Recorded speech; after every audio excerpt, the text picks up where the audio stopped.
What would you do if a single mailbox sparked a war that tore apart a neighborhood?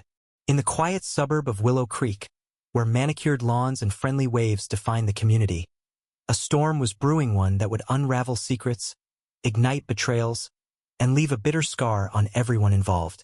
My name is Marcus Reed, and this is the story of how a simple act of moving my mailbox turned into a legal battle that no one saw coming. It all started on a crisp autumn morning. The leaves were turning gold, and I decided it was time to relocate my mailbox. It sat awkwardly close to the curb, a rusty relic from the previous owners, and I'd been meaning to move it a few feet back for months.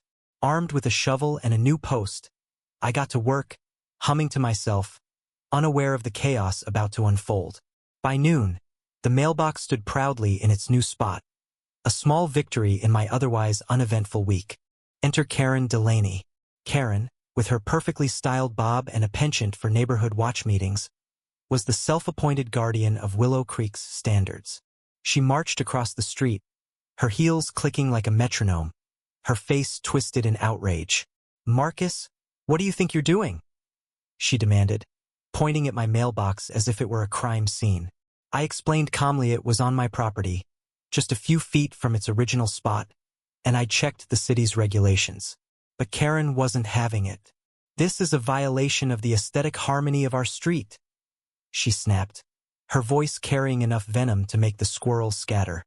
I tried to reason with her, but Karen's eyes gleamed with a righteousness that brooked no argument. She stormed off, muttering about taking action. I thought she'd complain to the homeowners association, maybe slap me with a fine. I didn't expect the police cruiser that pulled up to my house 2 hours later. 2 officers, looking as confused as I felt, asked why I'd vandalized the neighborhood. Karen had called 911, claiming I'd illegally moved my mailbox to harass her by disrupting her view.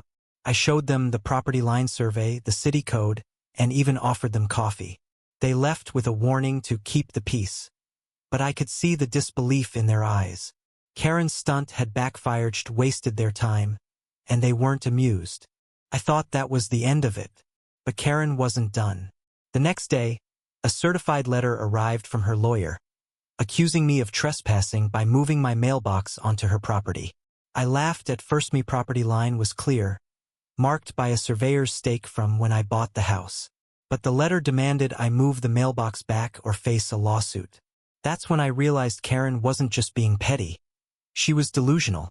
I hired a lawyer, Sarah Gwynn, a sharp-witted woman who'd seen her share of neighborhood disputes.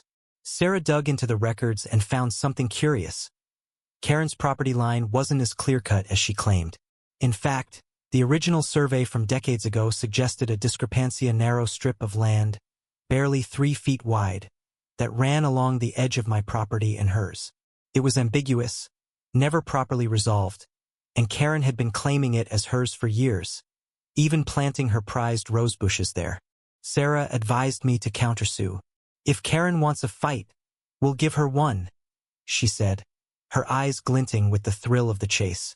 We filed a claim to clarify the property line and, for good measure, accused Karen of harassment for her frivolous police call.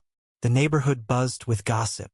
Some sided with me, tired of Karen's reign of terror. Her complaints about unmowed lawns, loud barbecues, or kids' chalk drawings were legendary. Others, her loyal allies, whispered that I was the troublemaker, stirring up drama over a silly mailbox.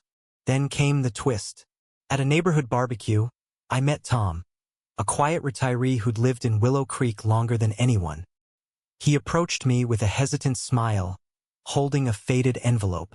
"You're fighting Karen over that strip of land, right?" he asked. I nodded, curious. Tom handed me the envelope. Inside were documents from the 1970s original deeds and a handwritten agreement between the previous owners of our properties. The strip of land wasn't Karen's.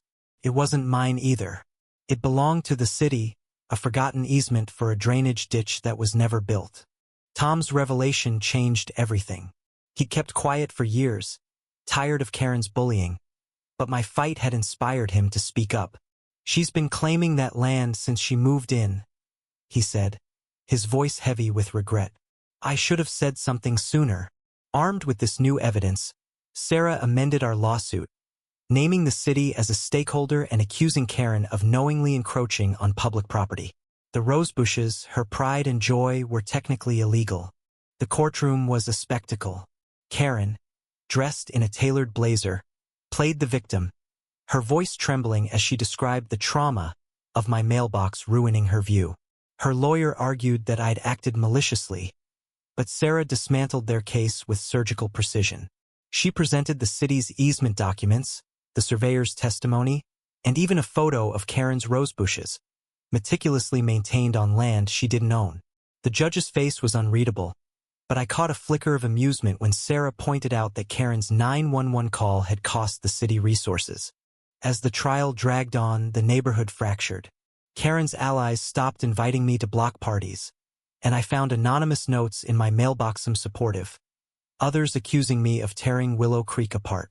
I started to question whether it was worth it. The legal fees were piling up, and the stress was eating at me. My wife, Lena, urged me to settle, but something in me couldn't let go. This wasn't just about a mailbox Anna Maria, it was about standing up to a bully who'd terrorized our community for too long. Then came the final blow. During a recess, Sarah received a tip from a city clerk. Karen had applied for a permit to build a fence on the disputed strip years ago, but was denied because of the easement. She'd known the truth all along. Sarah confronted Karen's lawyer with the evidence, and I watched Karen's face crumple in the courtroom. She'd lied, manipulated, and dragged everyone into her delusion of ownership. The judge ruled in my favor, ordering Karen to remove her rosebushes and pay my legal fees. The city reclaimed the easement, and my mailbox stayed put. But victory didn't feel sweet. Karen's house went up for sale a month later. The neighborhood whispered that she couldn't afford the lawsuit's costs or the shame of her defeat. I saw her one last time, loading boxes into a moving van. Her eyes met mine, and for a moment, I saw not the tyrant but a broken woman, her pride shattered. I wanted to feel triumphant, but all I felt was a hollow ache. Had I pushed too hard? Could I have found another way? Lena and I tried to move on. The neighborhood slowly healed, but the scars remained. Tom became a regular at our dinner table, his quiet courage a reminder that truth matters, even when it hurts. The mailbox stood as a silent sentinel, a monument to a battle no one truly won. Karen's rosebushes were gone, replaced by wildflowers that grew in the city's easement, a small rebellion against the order she tried to impose. In the end, Willow Creek was quieter, but not in the way I'd hoped. The lawsuit had exposed not just Karen's lies but the fragility of our community, how quickly trust could unravel over something as small as a mailbox. I walk past that strip of land every day, the wildflowers swaying in the breeze, and I wonder if it was worth it. The answer eludes me, as bitter as the wind that carries the scent of those flowers. Nd.